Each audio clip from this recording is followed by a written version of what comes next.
Know what time it is. It's the RSC. Still a three-man group. Ron tagged out, Boogie tagged back in. But regardless, we're here for all your pro wrestling needs. So before we get the show started, like the good guys usually do, it is indeed survey time. So fellas, the question to go around the ring is, who is AEW's biggest creative flop? I'm going to say Cody, and I'm going to say my reasoning is it made no sense for him not to be able to challenge for the world title. Bo, what you got? Biggest creative flop. I'm going to say Miro. Because there's no reason why you sign a guy like that with the biggest following that he had in WWE. A simple name change shouldn't have just killed his buzz like that. So I'm going to go Miro.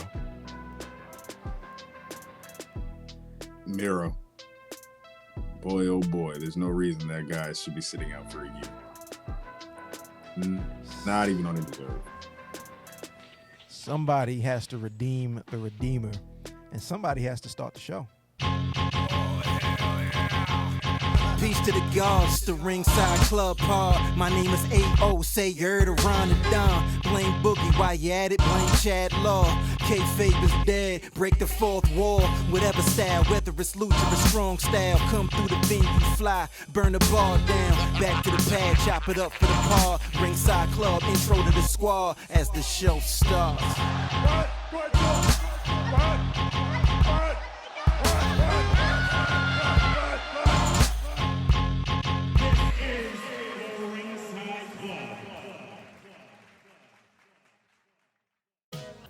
Peace indeed to the gods, and of course peace to the earths, boys, girls, children of all ages. In case you don't know, you're tuned in to the best four-man booth in the pro wrestling media space. Peace to Ron, took the night off.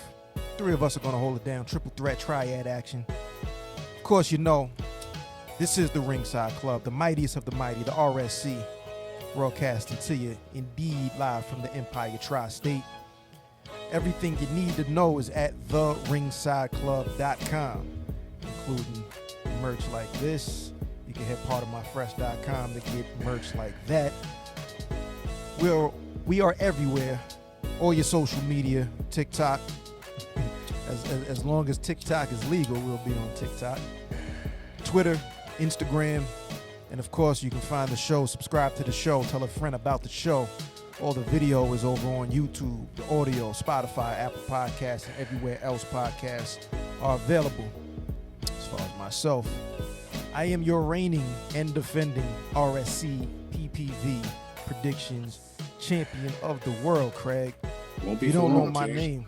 Won't be for long. You know, it's a long hard life. Weekend. It's a hard life when Relish. you gotta hate on champions, bro. Relishing it now, King. You gotta hate on champions, man. You got the TV belt, man. Let me live.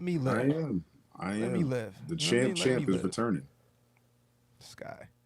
Listen, don't talk crazy, because I remember that Impact. You called me out, and I hit you with the rock bottom real quick and walked out of that bitch still your champ. So I'm still Bug Flair, three-time PPV champ. I'm on my first reign. But it feels so good. But ladies and gentlemen, in case you don't know my name is indeed. Please do not follow me. You can follow the work though. With that being said, let's pass it to my mans in them. Boom, boom, boom, boom. Hey, everybody's favorite scapegoat, Blame Bug. Don't follow me. Go to blameboogie.com and check out all the services I provide. And if you have a budget, hit me up. Hello. Adrenaline in my soul. CHAD, LAW. Younger Dog himself. The RSC TV predictions champion. I'm in the building right now. In WrestleMania weekend, Ayo, I'm coming for you. Do whatever you got to do, big man. Pause. Straight like that. Double pause. Yo, we didn't even make it 2 minutes. Let's get into it, y'all. Let's Jeez get into it. Louise. All right, we got a number of things to talk about, but I want to start off with just a nice little mention of some things going down in New Japan. I know we usually cover a lot of AEW and a lot of WWE, which we're also going to get into this episode. But there's some cool things going down in New Japan, some cool shows coming up. A while ago, a couple episodes back, it was either chat around and ask, what would it take for you to watch NXT? And you can always throw Impact in that same pot. What would it take for you to watch Impact Wrestling? Well, New Japan is the answer. They have a Guy pay-per-view was coming up. frothing at the mouth when he seen that lineup. Joshi's? Yeah. Oh, yeah. Let's do it.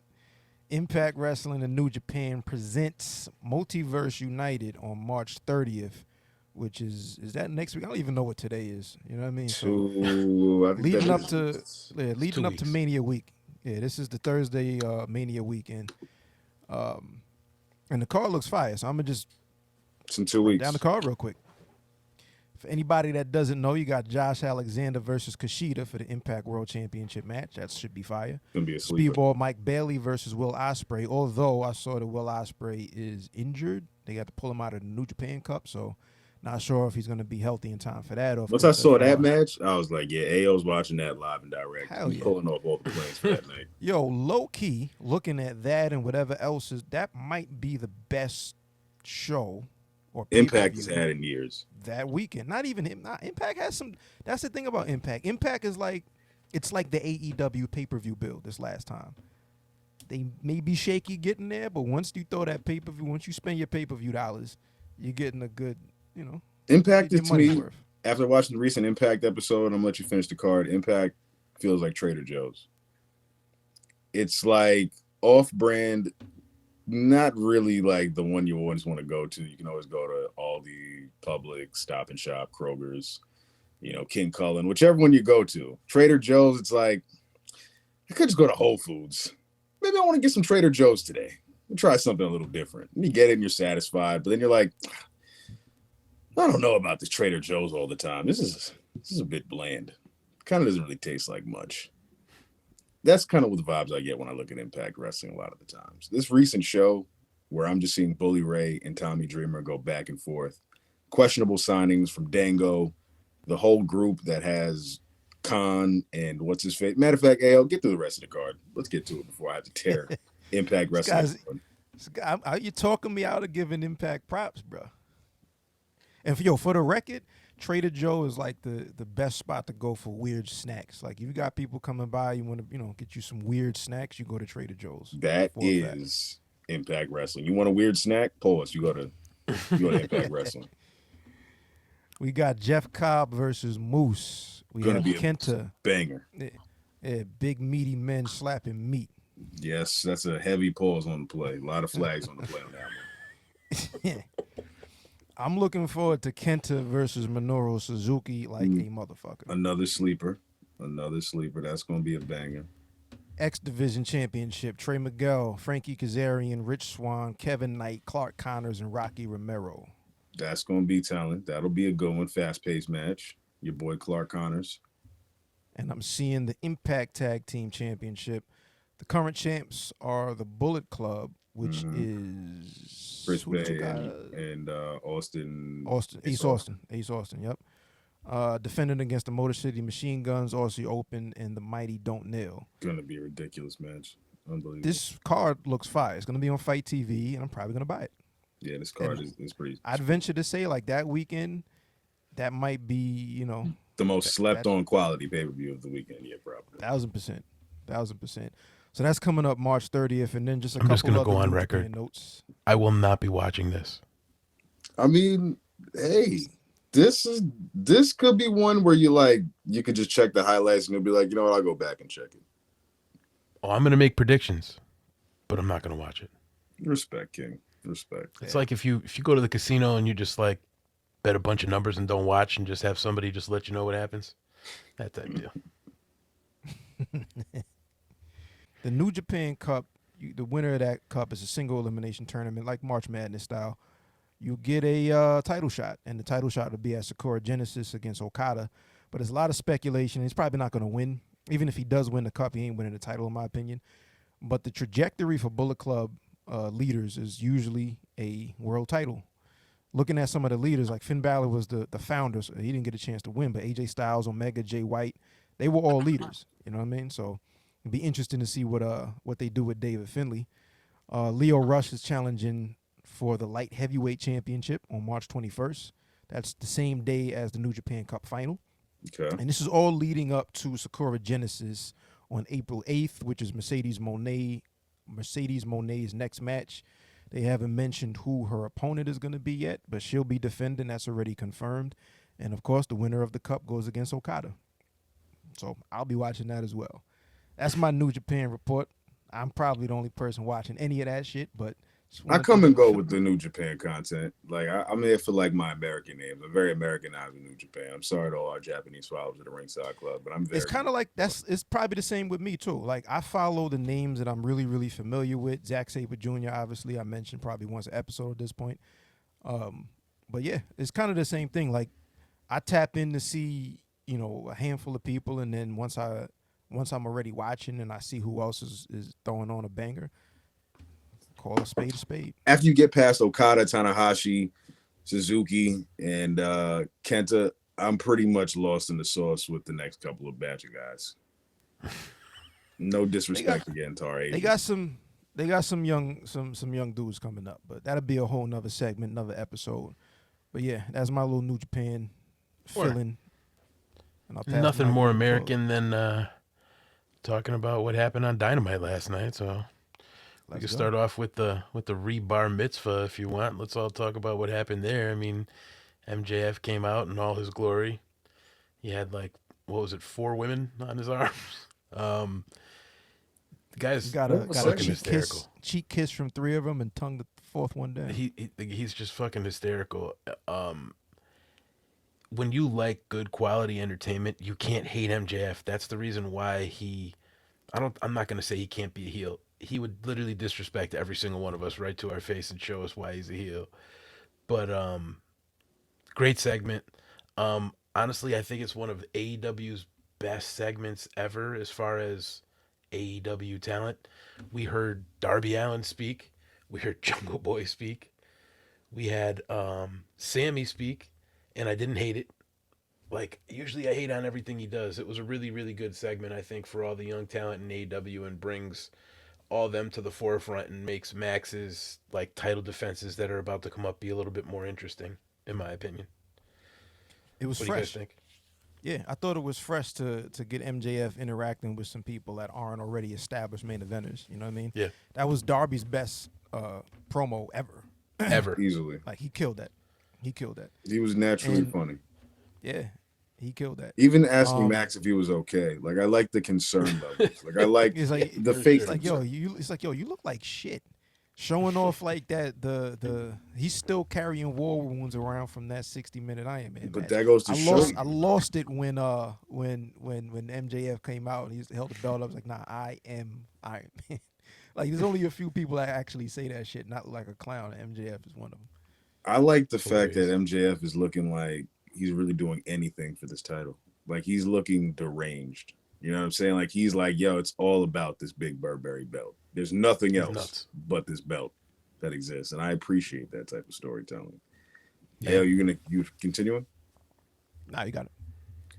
So how do y'all feel about what Meltzer said about the burying of the Dark and Rampage and the other shows about the segment? Because he hated this segment. Hated it. Who, Meltzer said that? Yeah, he hated it. I mean, that's for one man's opinion. I don't think there's much to bury with Dark and Elevation. It is what it is. Rampage. Burying Rampage. You don't compete on Rampage. You don't compete on any of these matches. Yo, because would it be? Is he telling a lie that there's a hierarchy in importance in the shows? No. Dynamite is clearly the A show. Rampage is clearly the B show. But is that supposed to help your dying ratings of Rampage and the non-viewers that are going on Dark and Elevation to show that is Jungle Boy really that credible because he's beating nobodies on a nothing show? I can see the argument of you don't want to make your secondary show look less than, So I can see that argument, but I took more of an issue with Sammy Guevara saying that I came in to be Jericho's bump guy and take all That was the L's. pretty lame. I feel like Sammy was like forcing his heat. Yeah, I thought that was more of a thing to, but I ain't take any issue with him mentioning those shows. Jungle Boy's definitely the weakest of the promos of all of them, but he said some real shit, but I felt like he was the weakest, and because he's the weakest, he's gonna be the first to get slaughtered. And his time to stand alone at the top is gonna take even longer because he's a weak promo. I don't think. See, it's He tough for needed me to Christian say that he's Cage. It's tough for me to say that he's the weakest promo because he's the one that's going to be able to garner the most sympathy. So he doesn't need to come out like you. Just because somebody can't go out and cut a 5-minute soliloquy doesn't mean they're a bad promo. I think he does well enough that you feel sympathy for him when he's meant to make you feel sympathy. You know what I'm saying? He's probably the purest babyface out of anybody, way more than Darby.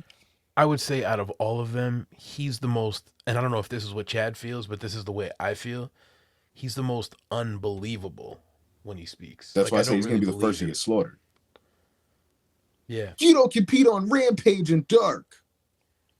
Boom! Get the fuck out of here, yo. I don't know. Darby Like, would stand more of a chance than any of them, honestly. I was really surprised that Darby impressed me as much as he did on the mic. 'Cause, Me too. I'm not. When Me I too. feel like Darby's just throwing looks, I'm like, I'm the biggest hater. I'm like, you're not what an the fuck any is of Darby those doing guys here? guy. Yeah. And I actually liked that segment. Yeah. It was pretty dope. Cage was, I'm gonna say Cage. MJF was even great too. You can't knock that guy's fucking promo, man. That motherfucker said, yo, this isn't daddy daycare. I thought that was great. I love that he That was acknowledged fire. all that. I was Yeah, like, that oh, was this is fire. good.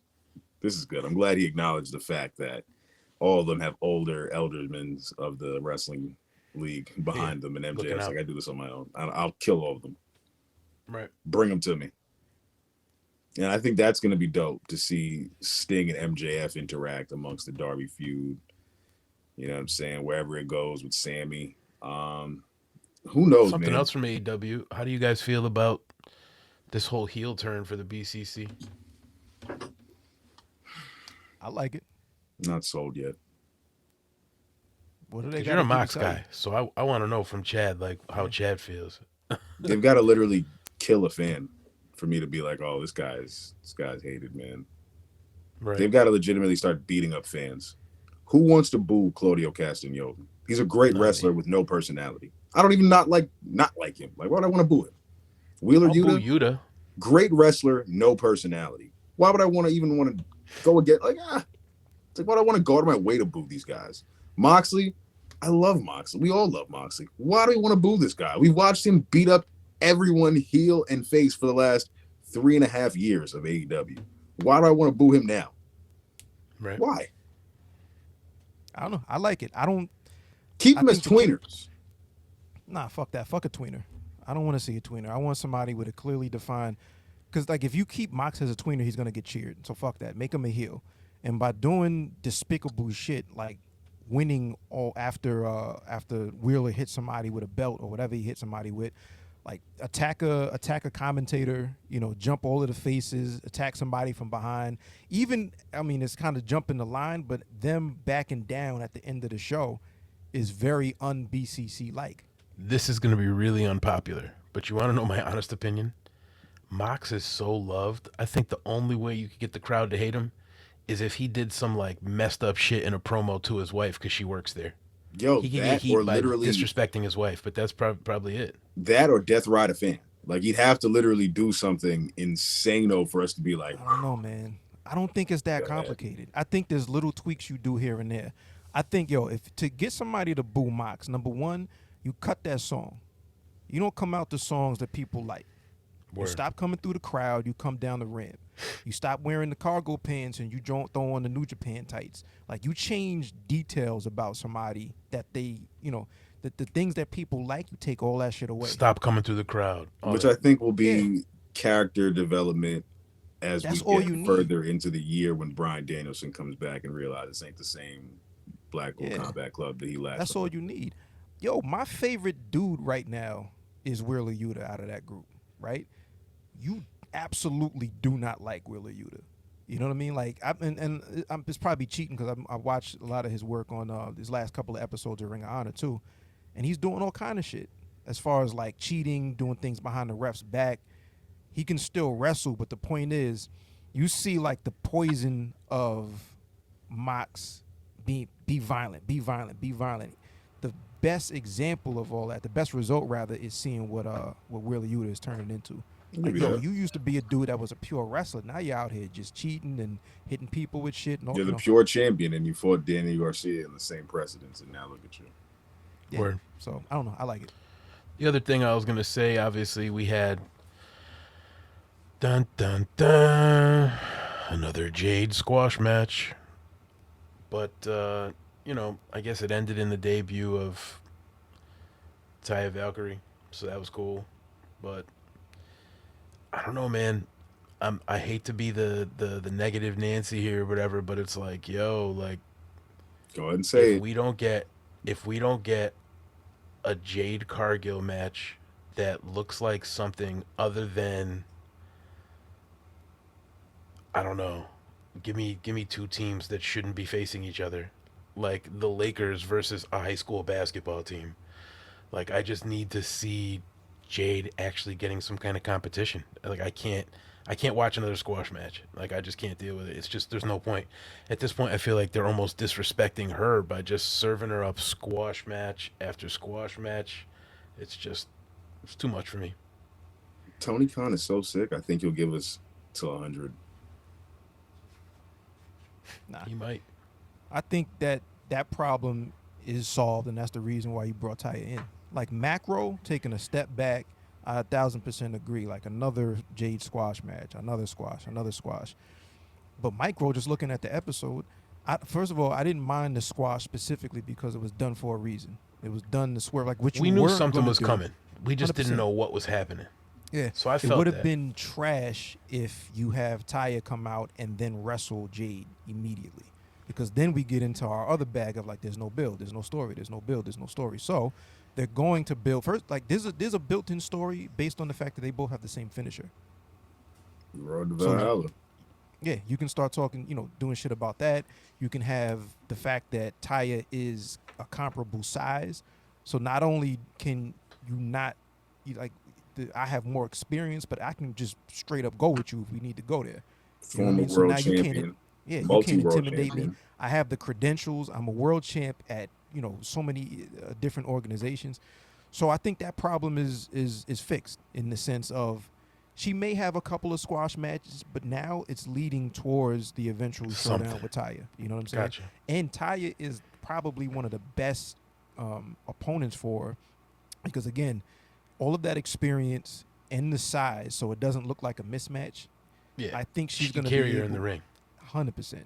Okay. 100%. And we're going to see if it's even necessary at this point for her to be carried because she hasn't been tested yet. But we don't know what they're doing as far as like prepping her off camera. So And that's she really might what be- I meant.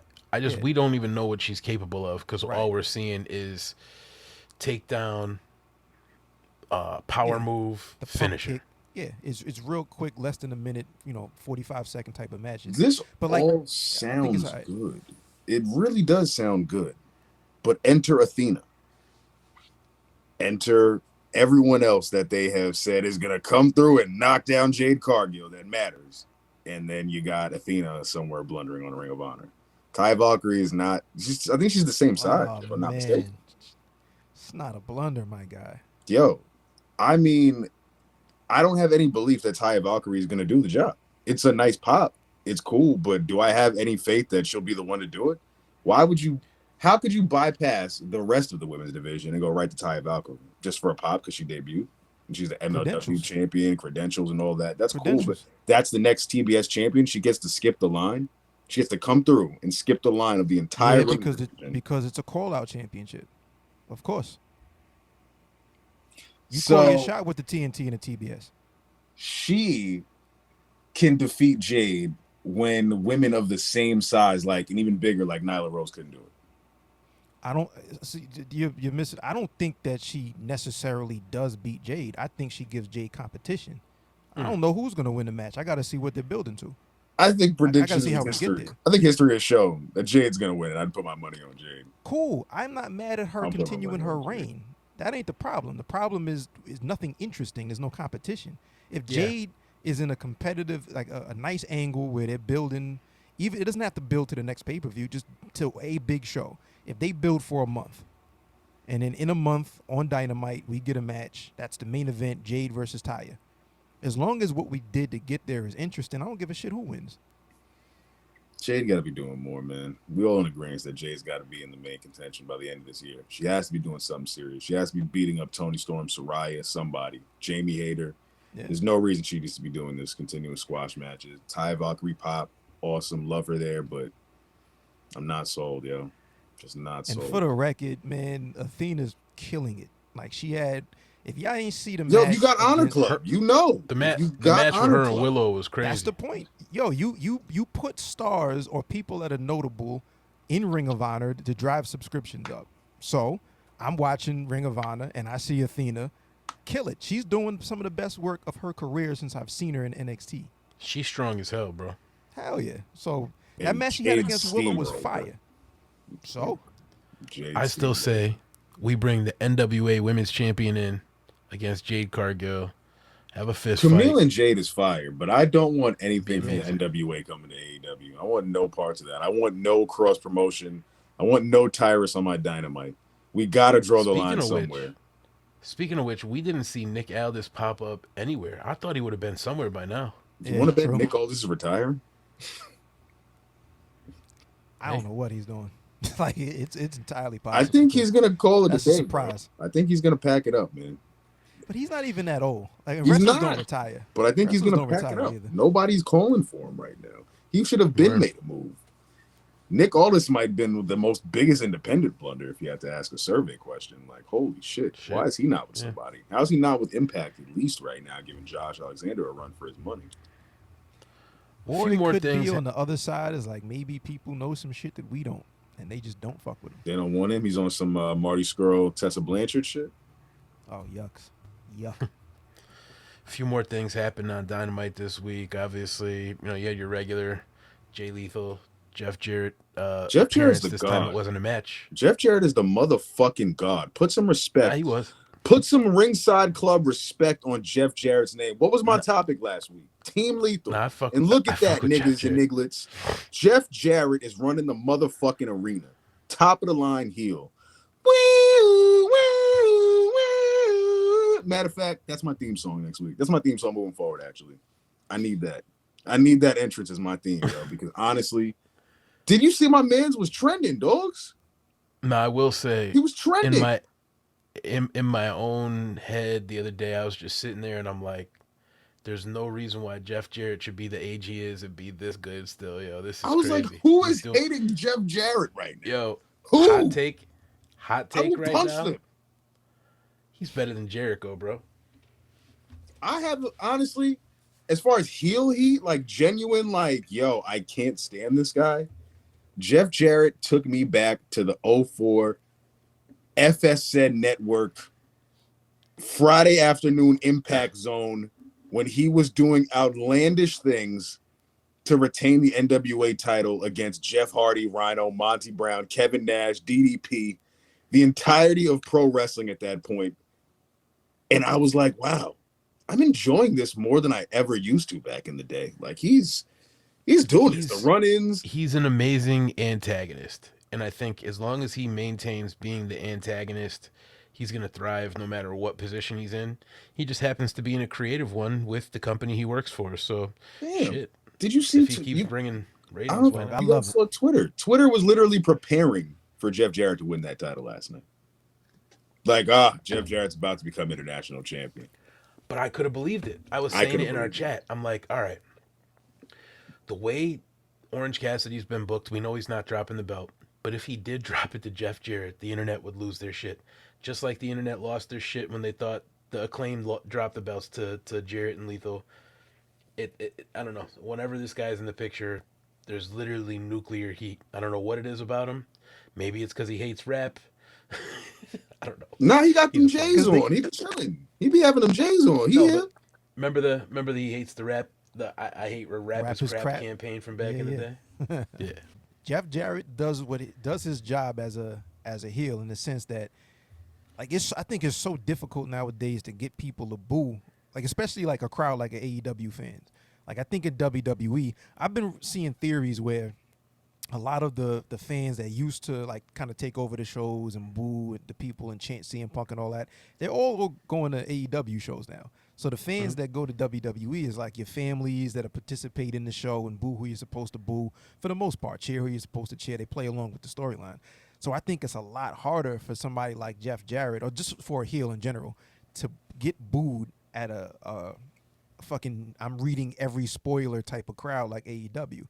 You know what I'm saying? So for him to like get heat and really get booed means he's doing his job. He got these people worked up, and I love it. He literally pisses people off. It's not even like a work. Like it is a work, but you know what I mean? Like people are really, really People wrapped are up in their getting worked. feelings. Yeah, people are getting work. Shit is He's a funny. Christian master. too. Yeah, Christian another pisses one, people another off. one, another one. Love him.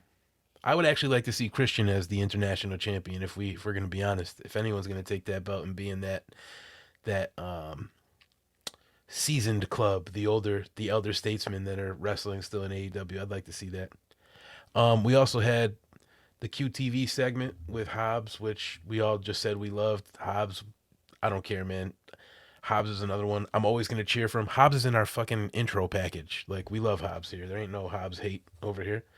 But it's just nice to see him with some kind of character in that segment. It was pretty dope to see, like, the whole callback to TMZ. It's cool. It's different. You know what I mean? Then what else do we have on Dynamite? We had the Trios Championship with, what was it? The Elite versus the Champions, House of Black, and then Jericho Appreciation Society, Yep. which was It was Jericho, Sammy, and Garcia. Danny Garcia. Yep. It was what you would expect it to be. You know what I mean? It was a pretty good match, but really just a made-for-TV match. And honestly, I didn't have any problems with Dynamite this week. It was all right. I didn't really like the way they ended it, but there was a lot of people that didn't really like the way they ended it. If I'm gonna have to split hairs, it's whatever. I kind of dug it in the sense that, like, bringing that. I mean, the story. This is the longest story. This is a story that goes back to the beginning of the company. You know, Right. as far as like the interaction between Hangman Page and the Bucks and Omega. So, seeing if this is leading up to like wherever this is going, this is that drama that is comparable to what they're doing with the Bloodline over in WWE, in the sense that it's all about it's below surface level shit. You know, just about like my interaction and the anxious millennial cowboy, and you know. So I think like them going back to that story is going to satisfy the people that say that there are no stories. You know. Yeah. Because we're looking for like when they say there are no stories, not that there aren't.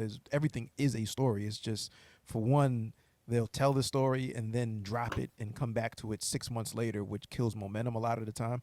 And then two, it's not a dramatic soap opera story. You know, it's definitely sports based, and I'm running with this clique, and we don't fuck with y'all, more so than like the soap opera drama shit. And this is just going back to that, which is cool. And again, like I also thought it drove the fact that the Blackpool Combat Club are heels now, because I've never seen Jon Moxley back up and back off since he's been in AEW until this past episode.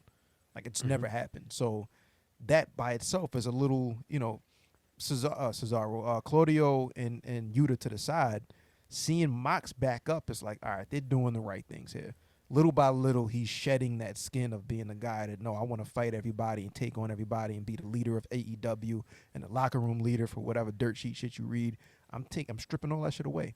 And again, like I think if you take, you know, put him in regular tights, you cut the music and give him something generic or something whack, and he starts coming down the ramp and all of that, he's going to be the guy that the other two guys follow. They're going to be really, really vicious heels, I think. But you strip away everything you love. I kind of dug the ending. I kind of thought it was dope. More. I think it was needed. Yeah. Wasn't really too much else to talk about on Dynamite, so I guess I could run into my topic, I guess, this week, which was just remembering Scott Hall. You know, we lost Scott Hall last year, 2022, 2 days ago. Long live so the March, bad guy. Rest in peace to the bad March guy. 14th, 2022. Yep. Rest in peace to bad guy. And that's actually what I wanted to bring up. I just feel like, you know, from all of us. We're all around the same age, and we were all impacted by Scott Hall when we were younger. Then Razor Ramon, obviously. I don't think really too many of us were that deep into it when he was the Diamond Stud and all that, so we wouldn't really recall him from that back then. But for us, I mean, for me, he was the original bad guy that I really was like, I still like this guy. Like when him and Scott or him and Kevin Nash came on the screen on Nitro and they just took over the announce table and just put the headsets on. Like from that moment on, it was just like I was locked in. I was ready to be on board with whatever they were doing. It was just during that Eminem anti-establishment, What a time. coming of age era, real good time of our lives, and seeing all that go down, it was just really impactful. But there's a lot of stuff out there about his life and his personal life and all the things he went through, which I really don't give a shit about. It was just super impactful for me. I really love watching him wrestle. His matches with Shawn Michaels, all his matches were just, even his matches with Brett were like super banger matches. Like I don't think I ever really remember Scott Hall having a bad match until he got a little bit older and Even the out Stone of it a Cold little match bit, was but fire. yeah, you could put him in the Look at ring that with stuff. literally anybody. He Memorable was stuff. amazing. And so I guess it's just open format. Scott Hall love, man. Just show some love. I mean, I got the guy's signature on an NWO shirt on my wall. Love him.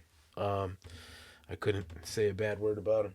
From the yellow Razor Ramon WWF magazine T-shirt I ordered to now. So yeah, ever since back in the day when I just like was a huge Razor Ramon fan till now, his untimely death, and even listening to the Click This podcast, Kevin Nash's podcast. I'm a big fan of that, and it's all because of a time in my life when I became a fan of this person. So I guess I don't know. You guys share your thoughts on Scott Hall. Yo, for one, I met Scott Hall at one of the House of Glory shows. And like we know, like he was billed as like being 6'8" and however many pounds, 290, 300, 300 plus, whatever the case was. It didn't really process. You don't process how tall some of these guys really are until you stand next to him. I got a chance to meet him, take a picture, and he didn't stand up while I was there taking the picture. So we sat, I sat down, took the picture, whatever. But I saw him walk. I think Jake the Snake Roberts was there also. So the two of them were walking from wherever the meet and greet area was back to wherever they were going. And I'm watching the dude walk by. I think I was at the bar getting a hot dog, hamburger, something like that. Pause. And I didn't realize like how tall that dude really was. So as far as like meeting him in person, that was really cool. And absolute professional. You know what I mean? Like you don't know how long somebody's sitting there taking pictures, shooting the shit with people that they absolutely don't know. But that's what they get paid to do, is these appearances. And you can tell sometimes when somebody is very clearly expressing that they don't want to be there. But then you have the people that are absolute pros, and he was an absolute pro. He was cool and made sure that if you're sitting down, I'll have a conversation with you for the time it takes to take the picture and, chop it up real quick for a couple of seconds. So that was dope. As far as like my fandom, like I got a picture somewhere. It's either here at my grandpa's house, the autograph and all that. Cool dude. I did a video a little while ago talking about like the influence that I thought Sean Waltman has, because all of the cool shit like the hand sign and the crotch chop and all that. Go check that out on the Ringside Club website facts, and the YouTube. Facts. All of the cool shit that eventually influenced the Bullet Club and blah, blah, blah. But it takes somebody like Sean Waltman doing it, but then the rest of the Click members actually bringing it out on TV and making it popular. It takes somebody as cool as Scott Hall and Kevin Nash, for that matter, to be able to get some of this shit over. Or the realism when you see these guys come through the crowd. I'm like, yo, you're not supposed to be here. Who are you? And then he comes out, like, yo, you know who I am, but coolest dude in the room at all times. You see the influence that he's had on some of the big guys. We were talking off cam about like some of the people that still use the outsider's edge, the razor's edge as a finisher. I don't have a bad word to say about Scott. Even watching some of some of the interviews, the best shoot interviews, before shoot interviews got watered down, were always Scott and Kevin, because they just sit there and just, the inside language, like anybody has with people that they've known and been up and down the roads with. So they have little references that only the two of them laugh at because it's an inside joke, but you're watching and it's cool. And then they tell you the story about how this match happened and this guy, why they don't fuck with this guy, or why he was really good. We did business, but like Scott Hall's stories about Bret Hart, for instance, were really dope because it's like, yo, I go to his house and he has like 9 pictures of himself on the wall. Like, this isn't real, Bret. You know what I mean? So, like, Scott's cool as shit. Yeah. I would say Scott Hall is comparable to a Tracy McGrady, to a Carmelo, to Chris Paul, to Vince Carter, to Patrick Ewing. He's one of the best. Doesn't have a ring to show for it. Doesn't have a heavyweight championship to his name, but he is remembered for everything that goes along with making a huge superstar. And he is irreplaceable. You know what I'm saying? He didn't need a championship win to stamp his place in history. Being the first person to really pop off the invasion, you know what I'm saying, of the WCW and making that happen, you can't forget that. He was very pivotal in that, you know what I'm saying? That his TNA run was sloppy, you know what I'm saying? I really wish that went a lot better. I was a little excited when he came through. Didn't work out to the best of his abilities. So we had to pass on Scott Hall and TNA, but I am glad he had to have that next WWE run in 2002. I was totally live and direct for that. I ordered No Way Out 2002. I remember vividly the NWO coming in and causing mayhem. Great pay-per-view, by the way, too. We will deep dive on some of our best premium live B pay-per-views at a later time. But No Way Out 2002 was a fucking sleeper of a pay-per-view, if I tell you. Chris Jericho, Austin. I was at No Way Out the year before. That was Rock Angle in 01. 02 was Jericho, Austin. And wait, was I at 01? I was at the one with Triple H, Mankind, or Mick Foley, Hell in a Cell. That was 2000. 2000. Yep. That was 2000.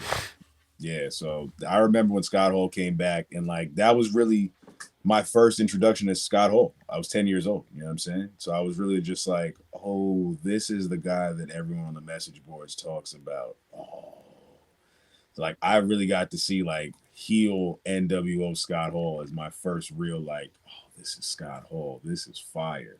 And he's a big motherfucker too. I mean, he lost Huge a lot dude. of that as an older man, but big. I remember. Yeah, dude, bro. like if you look at some of those older pictures, even before he got to the E, a big motherfucker. It's funny. Ric Flair too, by the way. Like, I'm watching Raw the other night, and my wife's chilling behind me. She's here now, but she won't come out and see anybody on camera. She hides out and shit. But I'm watching Raw, and she was fucking amazed at how big Elias is. And then off to the side is Rick Boogs, and then I forgot who else was on screen at the time. But they were all humongous, and all I thought about was Scott Hall, because it's like that's that archetype. That's who these guys are modeling themselves after. Really, it's crazy. Yo, I saw Razor Ramon before I saw Scarface. You know what I mean? Wow. Okay. So like, yeah, like Well, we were little kids. We were I don't think I kids. saw That's Scarface. true, Actually, that's I think true. that might have been my experience too. Scarface till I was like maybe 12, some shit like that. Yeah. When I was in college, I saw Scarface. I didn't see it in high school. Yeah. So like just to see like, how he was able to kind of the story about how he pitched that shit to Vince is hilarious because Vince hadn't seen Scarface at all. So he's like, yo, this is fucking genius, do it. And like, yo, the creative mind of Scott Hall is the reason why we got the Crow Sting, the Crow version of Sting. He pitched that to Word. Sting. Bro, I didn't even realize that Scott Hall wasn't Cuban and from Miami. I was like later on in life, I was like, oh, this wrestling is good. These guys are storytelling. Because I really thought he was a Cuban man from Florida. Like, and I'm like, this guy is not Cuban. He doesn't speak Spanish. He's in the projects of Miami. What's going on here? Shouts out to Westside Gun for his Claire's Back tour last year. I did his visuals for his set, and the entire shit is just Razor Ramon promos, Razor Ramon matches, and like just fire shit and just Griselda logos going all over the screen. It was one of the best shits I ever did, having to go through that footage. So shouts out to Westside Gun, man. God bless the dead, man. God bless the God, Scott Hall, man. We appreciate you, King. Sir. Long live the bad guy. Yes, sir. Chad, you're up, brother. It's your first WrestleMania, fellas. That first one that you were able to like purchase on your own, whether your family got it for you, and you really sat down and watched that motherfucker. You really were just glued, like, yo, I'm tapped in this WrestleMania. For me, Word. 17, 2001. Card was top to bottom.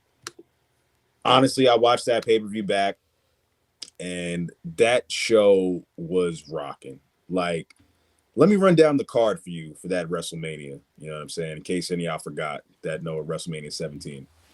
We had X-Pac. Well, we had X Factor, X-Pac and Just Incredible versus Steve Blackman and Grandmaster Slept on Sexay. theme music, by the way. That shit goes. That I shit know goes, you bro. hate X Factor, but you ain't gotta look at me like that. I said, oh, why Yo, you do wasn't that? Why that you was do that? that was Uncle Cracker? Why you do that? Uncle Cracker. What a time, That bro. was a crazy theme. Just Incredible gets no love. He is in Jersey somewhere working at an auto body shop right now in the night, in a deli in the morning, and he is holding it down. Shouts out to son. Just Incredible, man. Shouts Leave me out to alone. Just Incredible, son. We love you and your theme, man. You know what I'm saying? See, and it goes right on point. We were just talking about X-Pac. You know what I'm saying? X-Pac appreciation, Just Incredible, X Factor. Classic theme. We might have to end with that one of these episodes. Steve Blackman and Grandmaster Sexay. That was an opener. Chris Jericho defeated William Regal for the Intercontinental title. Not a bad match. Taz and APA defeated Right to Censor in a 6-man tag. Right to Censor era, completely underrated group, man. Completely. Heels. Growing up, I hated them, but now I'm like, yo, Heels. they would have been ridiculous. Al Snow, right? Was Al Snow in Right to Censor? Nah, it was the good father No. Stevie Richards. You thinking of? You It think was Oh, of Steve Steve Richards, Richards. Yep, excuse me. Godfather, Val Venus, and Bull Buchanan, who Yep. I Yeah. use the most Bull and Buchanan. what? Not Terry. What's her name? Ivory. Ivory. I Ivory. used the most Bull Buchanan in SmackDown 2001. I don't know why I was using Bull Buchanan, but his finisher was always OD in the video games. He was a good pickup. But Kane defeated I always Raven fuck and with Big Kane. Show in a triple threat hardcore match for the Hardcore Championship. Fire Hardcore Championship match, by the way. I remember the build for that. I was like, Raven doesn't stand a chance against Kane and Big Show. And he didn't stand a chance. As many weapons as he had, didn't stand a chance. But it was a fire match. Eddie Guerrero with Perry Saturn defeated Test for the European Championship. Rest in peace to both of those men. That was a good one, too. You know what I'm saying? China defeated Ivory for the Women's Championship. Ivory didn't stand a chance.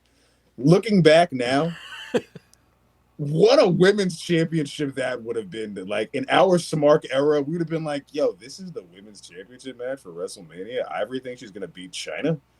What's the betting odds for that one? I always wanted to see like a proper match with Jackie in China. That's fire. That would have been fire. Kurt Angle defeated Chris Benoit in a singles match. You know, that was a good Banger. one too. That was a banger. We didn't know what was going to come just a couple years later of just them continuously having fire match after fire match. But I was surprised that had no stipulations. Even just looking at this card, let me keep going real quick, but just looking at this card now, it's like, you'd be surprised that a lot of this shit was just like thrown together matches, like singles matches. Like, we complain about like matches now not having enough like premise, but it's like, yo, Kurt Angle defeated Chris Benoit for the sake of fighting Chris Benoit at WrestleMania. Yo, dog, but real quick, it's insane how people forget history. Like, there's only usually like a couple of good stories at a time. Like, we got like fucking rose-colored glasses when we talk about, oh, attitude era, this, that, and the third. Shit was like one story, kid, and everybody else was just running around doing shit. We That's had a a fact. story where niggas chopped off Val Venus's joint with Yes. the Kaientai joint. That's They what we did. want to go back to. We got to tell a story. All right, we That chopping we did. dicks off in the back. That Okay. we did. Shane McMahon with Linda defeated Mr. McMahon with Stephanie and Trish in a street fight. Mick Foley's a special Shout guest out to referee. Linda. What a feud. I remember that feud like it was yesterday. It felt never ending, but that was definitely a McMahon heavy. Like, I preferred that over the year before where it was you get a McMahon, you get a McMahon, you get a McMahon. Everyone getting a match. Oh, who was with the Big Show? Was that Steph? that was she was Linda. with Hunter. Oh, that was. I feel like that hated was that Shane one. or Linda. So I think it was The Rock, Big Show, Triple H, and who? Angle, was it? Mankind. Mick Foley. Foley. Yeah, I hated that shit. I hated that whole quote unquote That main event that run with WrestleMania Big was Show. terrible. That was awful. Edge was and Christian 2000, no? defeated. That was 2000. That was WrestleMania 2000. This is a year later, by the way, too. Edge and Christian defeated the Dudley Boys and the Hardy Boys in the first ever TLC match. Outstanding, historic match. Already a banger. Iron Sheik won the Gimmick Battle Royal, which at the time, I was like, I'm too young to understand any of this shit, but like, what the hell is any of this going on right now? Why is there a Gimmick Battle Royal? Which decades later would be renamed the Andre the Giant Memorial Battle Royal. Instead of just the Gimmick Battle Royal, it was the Andre the Giant Memorial Battle Royal. Featuring the 24/7 division. Featuring the 24/7 division. The Undertaker defeated Triple H in a singles match in the match before the main event, which, holy shit, that match itself was like, dude, there's really not much going on here outside of let's just get on this card. There was really no like blood Undertaker Triple H feud. It's just like, yo, we gotta get on this card, man. We gotta get on this WrestleMania card.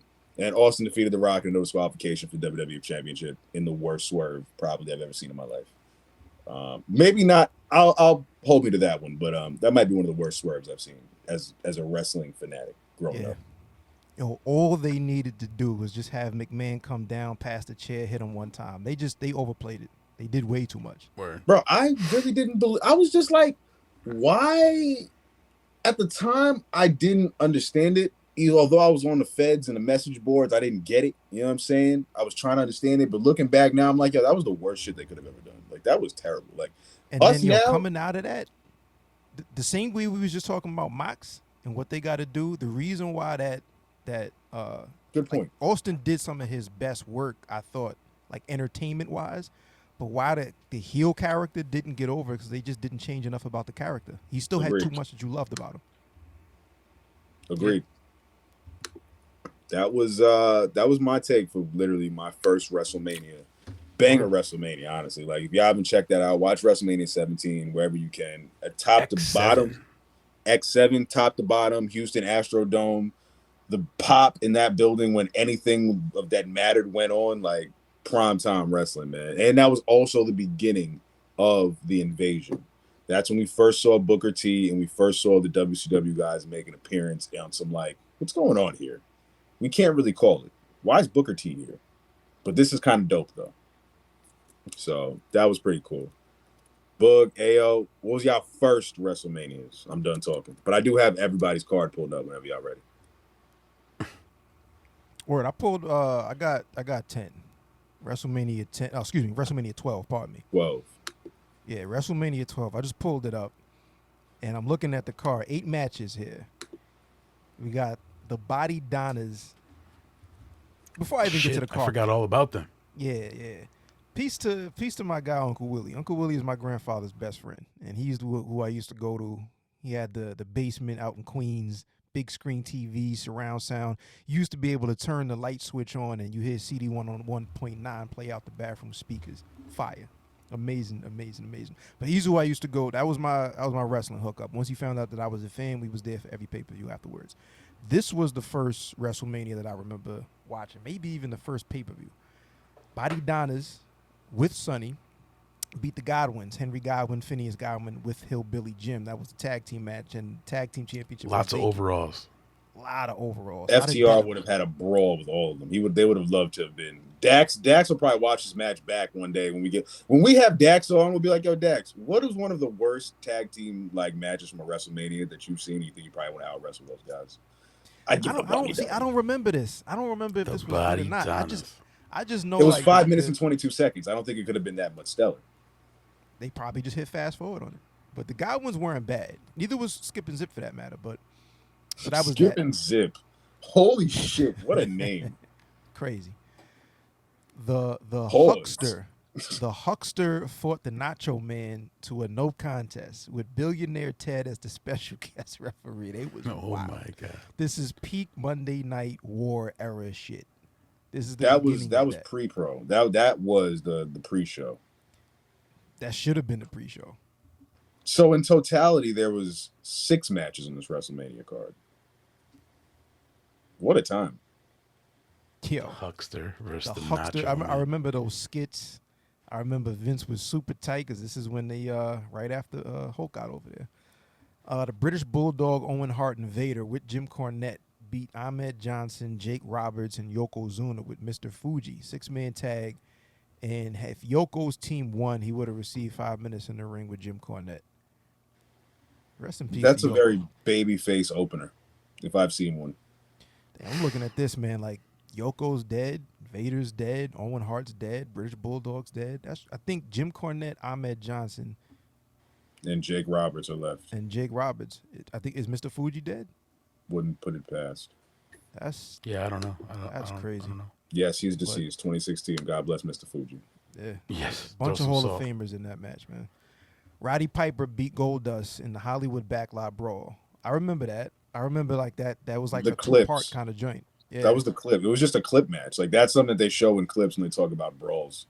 Because it didn't go straight through. Like, they started, and then they came back to the arena and did some more shit, and then it kind of spilled out later on. And I remember this is when it came back to the ring, this is when Roddy Piper took Goldust tights off, and you saw that he was wearing lingerie, and I ain't really understand what the fuck I was looking at anymore. It's like, this is nuts right now. But peace to Dustin Rhodes. He's all in on the character, if nothing else, for a fact. That's an interesting guy. I heard that was supposed to be a different match, and I can't remember what it was now. But that was supposed to be Crazy a shit. different match. Guys really refused to wrestle him back in the day because of the weird shit he was on. People were not trying to wrestle that dude. That was they ahead were of like his trying time. to get out of it. They would go to Vince and be like, "Nah, I'm good on that." Yeah. Ahead of his time. I think it might have been that. It was like somebody refused, and then Roddy Piper stepped in. But that's a Google job. Word. Yeah, Stone Cold Steve Austin with Ted DiBiase beat by Savio Vega by TKO. I don't remember that shit at all. I remember Shouts out them to just Savio always Vega. talking about that. Anytime Savio Vega gets mentioned, that's literally all they talk about is him fighting Steve Austin at WrestleMania and getting knocked out. They have fire matches. Like, I remember like the leather strap matches that they had. Mhm. There was an In Your House that they'll tell this story a bunch where the power went out and they lost the feed, so they basically had to restart the match and beat the shit out of each other again with that leather strap. Which, fuck it, like, you gonna pay me. Savio Vega is in MLW right now. Steve Austin is not wrestling. Yeah. 316 day. Peace to y'all. Hey. The Ultimate Warrior beat Hunter Hearst Helmsley with Sable in 1 minute and 39 seconds. Trash. And Ultimate Warrior ain't make it to the end of the year with WWF. He came back, he had a couple of pay-per-view runs, and done deal. And then Hunter Hearst Helmsley became, Went over to WCW and stunk it up. as the Wore a game bunch of trench progressed coats. shortly after. The Undertaker with Paul Bearer beat Diesel in a one-on-one match. I think this was Diesel's last match in WWF before he went over to WCW. And I do remember this match. That was fire. Bro, that was the third longest match of the night. That's wild that those two names It's a was fire match, though. that night. That Diesel Yeah. went 16 minutes with the Undertaker. See, like, that technically beat the Backlot Brawl match by a second, but I can't even count that because that was one of the first cinematic matches. If we're gonna do that, that was a whole special thing. Then we had the Iron Man match. Shawn Michaels with Jose Lothario. The boyhood dream came true when he beat Bret the Hitman Hart overtime. It took an extra 1 minute and 56 seconds for that match to be won by Shawn Michaels for his first world title. And Yeah. I've watched it once since, and I probably won't ever watch it again. Unpopular Word. opinion. That's one of the most boring Iron Man matches I've ever seen in my life. I think that actually is a popular opinion, to be honest, because like I really don't hear much about anybody going back and talking about how ill of a match. Like on paper, They talk it about the sounds moments. really dope. The moments, Yeah. the feud. Yeah. That's what they on speak paper, of. there was a fire. On paper, it was like, oh, this is going to be amazing. You got the two best guys, an hour. I think we should keep it a buck, though. I don't think anyone really wants to sit there and watch an hour-long wrestling match. I really that don't much. like Iron Man matches, yo. I'm not gonna lie. 30-minute Iron Man matches is the most I can do. With 60 minutes, Even I Quit matches. When I we're doing, don't know. They yeah, last a I'm not little big too I long Quit for me. man. Like because I remember like what I'm judging I Quit matches off of was The Rock versus Mankind, and you're not gonna get more brutal than that. So what are we Right. doing? But like Iron Man matches, like even with the MJF and Bryan Danielson joint that just happened, probably the top tier of Iron Man matches, period. But how many times are you gonna go back and watch that again? You know what I mean? Like to sit I there can't for front. an hour. I'd probably watch that match again. No, I'm definitely probably going watch to. that I'm just match. saying, like, how many times are you going to make it a point to watch an hour long, knowing it's an hour long match, unless you're really trying to pick it apart and do a watch along or some shit like that. But definitely ain't the Sean and Brett one. That's for a fact. But yeah, WrestleMania 12. That was my first Mania. Well, you got Yeah, my WrestleMania shit. 14. Yeah, a couple years later, just WrestleMania 14. It just That's cool. We all got 12, 12, 14, 17. Ronald probably. I I don't know take it what Ron back would have to picked. the days when we had the hot box in the crib, and I'd go over to my uncle's house, and it's the big black box on top of the TV with the red numbers, and there's a couple Classic channels we weren't Field allowed to King. see, What a time. But back in the day when you were able to do that, cable company didn't find out unless they had to come in the house. Yeah, everybody keeps it quiet. That's all. But yeah, so it was a pretty good pay-per-view. I mean, to be honest with you, as a little kid, nothing really had to be done too big to impress us. I mean, like, it was just seeing a pay-per-view, which I already knew we were watching illegally, even as a Yo, kid. looking at this card, bro, this card ain't even half bad, man. I'm about to run back Nah, this shit. but if you look at the attendance, this is the craziest thing between then and now. This was at the Fleet Center in Boston, and there was only 19,000 people there. We're talking about crowds of like 100,000, 200,000 people that are showing up to these damn shows now. This is pretty crazy. But at any rate, this was a real great year in wrestling for storytelling. There was a lot of stuff that went into this WrestleMania, so it wasn't just some matches that were, like we just said about another one, where it was just kind of thrown together, or at least you could have looked at the card and said, this was just thrown together. But, a lot of cool stuff going on. I mean, at the time we had JR and Jerry Lawler on the calls, so it was really that epic time. We Good had DX period. together. There was just a lot of stuff going on at that time. But the main event, which is the only thing I'm going to bring up, and then you guys could bring up any memories or anything if you have of it, but it was uh, Shawn Michaels versus Stone Cold with Mike Tyson as the special guest referee, um, which was a big deal back then. This was, like we said, right when Mike Tyson started. Well, he was already heated up. I think was this after he bit Homeboy? Yeah, this was right Yeah, after. this was. Yep. So this is right after he already peaked in the ring and he went ahead and bit somebody. So shouts out to Evander Holyfield in his ear. But that's my memory as a kid, man. I mean, I used to watch these things all the time. I remember watching the pay-per-view when, rest in peace, Owen Hart passed away and fell from the sky. So I was tapped in at a real young age. I don't think it's fair for me to say this was my first WrestleMania, but this would be the first one that I remember as an adult with all the brain cells I smoked away and all that since. So good topic, Chad. Yeah, I'm looking at this card. I Card remember is that hard, Cactus man. Jack and Chainsaw Card Charlie sad, against the bro. New Age Outlaws, that dumpster match. I remember that. That was dope. That was Undertaker Kane first time. Yep. That was Rock that was Ken the first time. Shamrock, Intercontinental title. Triple H Owen Hart for the European title. Excuse Taka me, Mike Michinoku, Tyson wasn't the ref. He was like a just a special special enforcer. outside enforcer. Yeah. The light heavyweight title. Rest in peace to that. We might have to do a topic of the best light heavyweight champions. Yo, we shouts talk out to about Luna Mike Vachon too. Tyson's fast ass count. That's the fastest count to end a pay per view ever, bro. He did not sports That was entertain wild. at all. But hell That yeah, was yo. wild. Imagine now knowing what we know about both of these men's career. And like seriously, we should probably go back on the network, throw on Peacock and watch this. Watch that Cactus Jack and Chainsaw Charlie match versus the New Age Outlaws and see if that isn't a banger. I want to watch it and see if I could appreciate it as an adult the same way I did as a kid. You know what's crazy about Foley? I saw something, I don't remember what the hell I was watching. But Mick, when he actually retired, like from regular in-ring, because he came back for a match here, a match there. Commissioner He and was all that like run. 33, 34 maybe. Yeah. He was pretty young. That boy Man took a lost his beating. ear.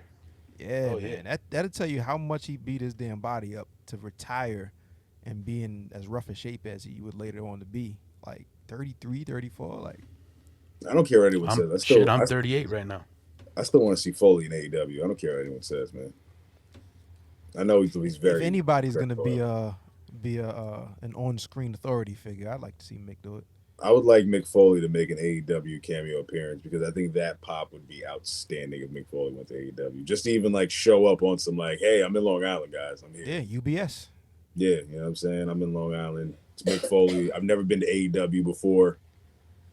I'm here. Mr. I'm here to see Sacco. what the hype is about. Mick Word. Foley giving Mr. Sacco to Kenny Omega or Jericho or something? Like, yo, come on. MJF. MJF, like, yo, dude, that immediately is like attention grabbing right there. Like Mick Foley, MJF, like MJF would roast Mick Foley a new one that we'd be like, nah, he didn't need to do this to Mick Foley. I just came up with a good exit survey. Shoot. What it do? It just came to me. It's I don't know. time. It has nothing It's to do with Mick Clayton's. Foley, but it does have to do with our first survey, the intro survey today. So, somebody we didn't mention in our intro survey for biggest flop creatively in AEW is Andrade. So, my exit survey today is going to be, where has Andrade been? Wrong answers only. For me, I'm going to say he's been stocking Dax's bar in his basement, and him and Dax have just been getting drunk on tequila, just waiting for him to come back. That's my answer. I was gonna say that he is now rolling Rick's bud. Wrong answers He's only. Rolling Rick's bud. Yeah. Wrong answers only, right? Yeah. Mhm. NWA Power every Tuesday at 6:05. We're out of here, y'all. Jesus. Ringside Good Club. Damn, I wasn't even ready.